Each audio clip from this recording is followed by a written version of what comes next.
नमस्कार दोस्तों, हर हर महादेव। आप सभी का आपके अपने ज्योतिष अध्ययन में बहुत बहुत स्वागत है। आज हम एक नए विषय पर बात करेंगे। ज्योतिष का उपयोग हम दैनिक जीवन में सही डायरेक्शन में निर्णय लेने के लिए कर सकते हैं। यह आपकी जो डेली लाइफ है उसको व्यवस्थित करने में और अनुकूल समय का लाभ उठाने में मदद कर सकता है। तो आज हम इसी पे बात करेंगे कि आप कैसे ज्योतिष के मदद से जो दैनिक जीवन में चीजें होती हैं आप उसको बहुत हद तक पॉजिटिवली कर सकते हैं। तो उससे पहले एक मेरी रिक्वेस्ट है कि आप सभी प्लीज वीडियो जो है लास्ट तक देखें और अगर आपको अच्छा लगे तो उसे लाइक एंड सब्सक्राइब जरूर करिए। चलिए जानते हैं। ज्योतिष का उपयोग जो है दैनिक जीवन में सही डायरेक्शंस को निर्णय लेने के लिए किया जाता है। आप डिसीजन ले सकते हैं उसके लिए और यह आपकी दिनचर्या को व्यवस्थित कर सकता है, उसको अनुकूल बना सकता है और उससे आपको लाभ मिल सकता है, आप उससे लाभ उठा सकते हैं। तो यहाँ पे हम यही जानेंगे कि कैसे। जैसे फॉर एग्जाम्पल पहला है आपके लिए बताते हैं कि दैनिक पंचांग का आप यूज कर सकते हैं। जैसे पंचांग बहुत सारे लोगों को नहीं भी पता हो सकता है, लेकिन तिथियां होती हैं पॉजिटिव अच्छी तिथियां जिससे आप फ्रूटफुल तिथियों में आप काम करेंगे तो उसके रिजल्ट्स आपको पॉजिटिव मिल सकते हैं। नक्षत्र से, करण से, वार से जैसे महत्वपूर्ण ये जानकारियां पंचांग से मिल सकती हैं। शुभ मुहूर्त से जैसे कि नया कार्य अगर आपको करना है तो यात्राएं करनी है, महत्वपूर्ण निर्णय लेने हैं तो उसके लिए शुभ शुभ जो समय होता है, टाइम होता है, आप उसमें शुभ समय में काम करें।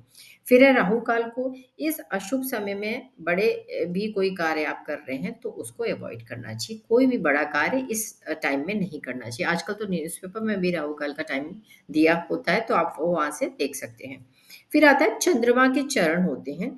तो जैसे कि अमावस्या का चंद्रमा, पूर्णिमा का चंद्रमा और चंद्रमा का गोचर, हम इन तीन स्थितियों से, जैसे कि अमावस्या वाला भी जो होता है नई शुरुआत के लिए कुछ चीजों के लिए अनुकूल होता है और पूर्णिमा का जो होता है चंद्रमा कार्य पूर्ण करने और परिणाम प्राप्त करने का एक सही समय होता है रिजल्ट्स के लिए। चंद्रमा का गोचर से देख सकते हैं, जैसे कि आपके मानसिक और भावनात्मक प्रभावों को हम चंद्रमा के गोचर से डिसाइड कर सकते हैं। आपको आपकी ये कुंडली बता देती है कि आपका चंद्रमा कैसा है। आपका चंद्रमा जो है कृष्ण पक्ष का है या फिर शुक्ल पक्ष का है, उससे ये डिसाइड होता है। तो उससे आपको डिसीजन लेने के लिए, आपका चंद्रमा स्ट्रांग है कुंडली में या वीक है, तो डिसीजन क्या है आपको उसी तरह से लेने चाहिए, तो उसके परिणाम आपको अच्छे मिलेंगे। अब हम आते हैं जो सप्ताह होते हैं, हमारे साप्ताहिक ग्रह जो होते हैं उनके अनुसार हम किस तरह से अपना टाइम मैनेजमेंट करें, दिन की योजना हम कैसे बनाएं। प्रत्येक दिन का संबंध एक विशेष ग्रह से होता है। फॉर एग्जाम्पल पहले जैसे सोमवार चंद्रमा का होता है ये। तो अगर आप कोई भी शांतिपूर्ण और मानसिक संतुलित चीज़ों को रखने के लिए कार्य कर रहे हैं तो आप मंडे को करिए उस वर्क को। और अगर जैसे अब मंगल है, मंगल जो है मंगलवार का दिन, जो मंगल प्लैनेट को गवर्न करते हैं, तो ऊर्जा और साहसिक कार्यों के लिए बहुत अच्छा होता है। जैसे कोई आपको बहुत एनर्जी वाला कोई काम करना है तो इसमें आप ये कर सकते हैं। फिर बुधवार जो होता है वो क्या है, बुधवार बुध प्लैनेट को गवर्न करता है, संचार के लिए, आपके बिजनेस निर्णयों के लिए ये बहुत अच्छा होता है, आप इसमें ये कार्य कर सकते हैं। जैसे गुरुवार है, ये गुरु का होता है, इसमें क्या है, ज्ञान हो और आध्यात्मिक कार्यों के लिए ये बहुत अनुकूल होता है, स्पिरिचुअल चीजें अगर आपको करना है। फिर है शुक्रवार। शुक्रवार आपके प्रेम के लिए, सौंदर्य से जुड़ी चीज़ों को करने के लिए बहुत अच्छा होता है शुक्र का दिन। शनिवार जो होता है वो शनि जी का दिन होता है, उसमें हमको अनुशासन और धीमे लेकर यानी स्थिर जो प्रयास होते हैं, यानी जो चीज़ें आपकी स्थिर रहकर, जैसे कि किसी चीज़ को आपको बहुत टाइम तक लॉन्ग टर्म रखना है और डिसिप्लिन रख के आपको काम जो करने होते हैं वो शनिवार के दिन आपको करना चाहिए। और संडे यानी सूर्य का दिन, रविवार, ये आपके सूर्य देवता का दिन होता है।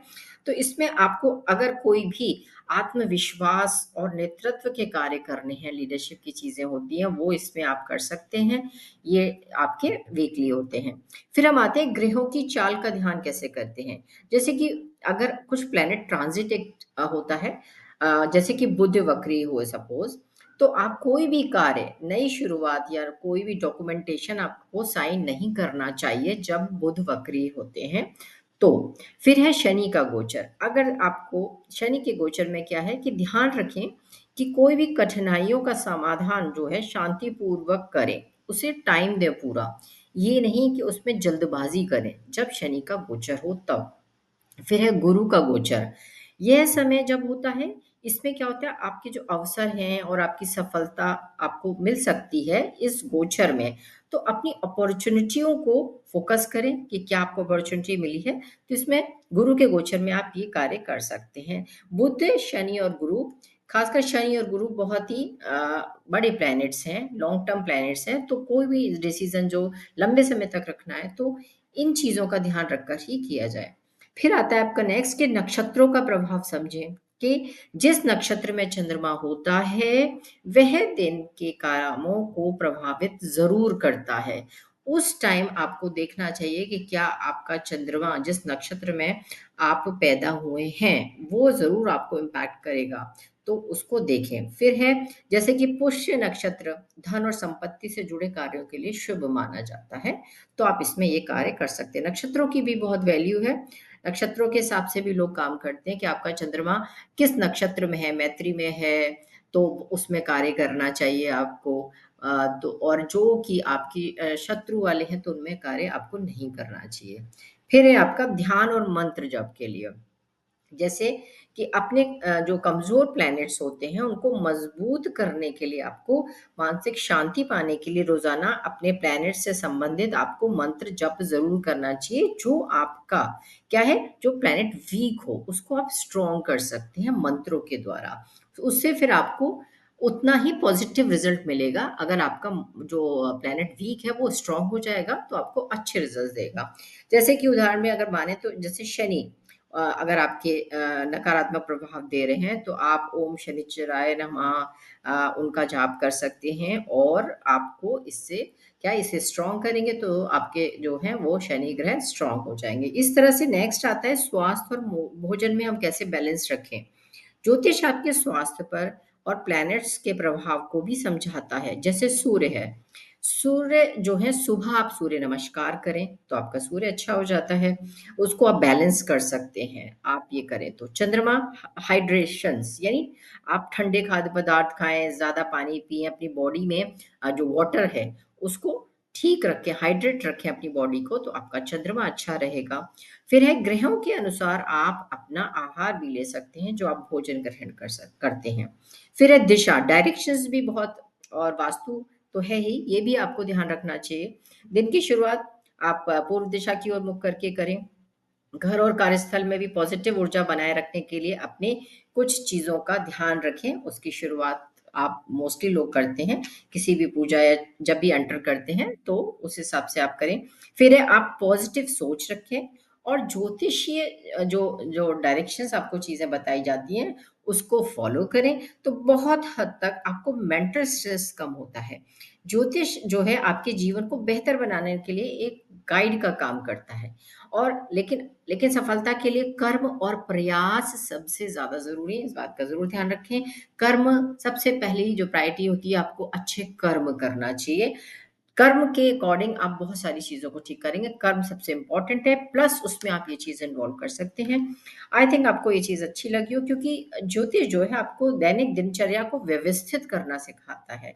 उसकी हेल्प से आप क्या करेंगे, आप व्यवस्थित हो सकते हैं। कुछ चीज़ें जो आपकी व्यवस्थित नहीं है, तो उसे व्यवस्थित कीजिए। अगर आपको ये अच्छा लगा हो, तो प्लीज़ लाइक एंड सब्सक्राइब ज़रूर कीजिए। Thank you so much.